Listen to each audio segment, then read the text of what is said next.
Bonsoir. Ce soir, une histoire pour les grands. Pas de conte, pas de morale. Juste une nuit d'été sur une montagne, un vieil observatoire, et tout le ciel pour vous seul. Éteignez ce qui reste à éteindre, on monte. La route en lacet s'est terminée il y a 1 heure, et le sentier ensuite, et voici l'observatoire. Une coupole blanche posée sur la crête comme un œuf d'oiseau géant, à 2000 mètres au-dessus des soucis. Vous avez les clés, le vieux gardien vous les a confiées au village, avec cette phrase mystérieuse. Là-haut, on ne regarde pas les étoiles. On les écoute. La porte s'ouvre sur une odeur particulière. Métal froid, vieux bois, et ce parfum indéfinissable des lieux où l'on a passé des milliers de nuits à être patient.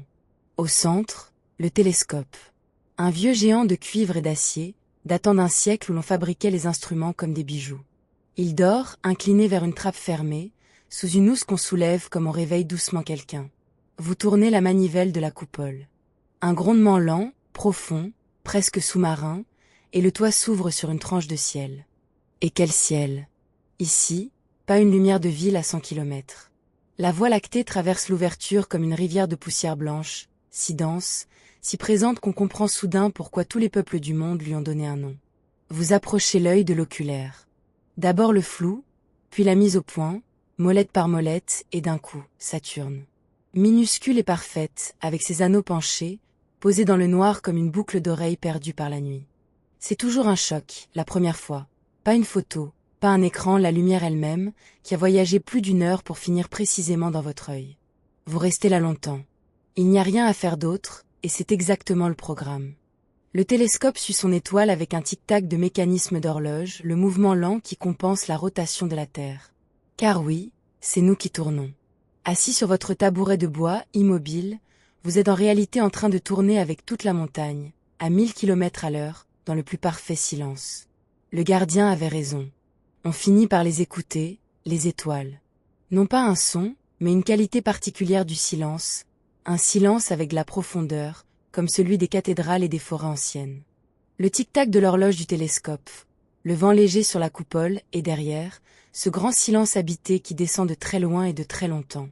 Vous pensez à ce que vous savez, que certaines de ces lumières sont parties avant les pharaons, que le ciel qu'on regarde est un patchwork de passés qui arrivent tous en même temps. Et curieusement, au lieu de donner le vertige, ça apaise. Vos soucis d'aujourd'hui, vus d'ici, retrouvent leur taille réelle, celle d'une poussière aimable, qui sera oubliée bien avant que la lumière de ce soir n'arrive ou que ce soit. Il y a un lit de camp contre le mur de la coupole, les astronomes ont toujours su qu'on ne lutte pas contre le sommeil d'altitude. Vous vous y allongez, la couverture de laine remontée, le trou de la coupole ouvert juste au-dessus.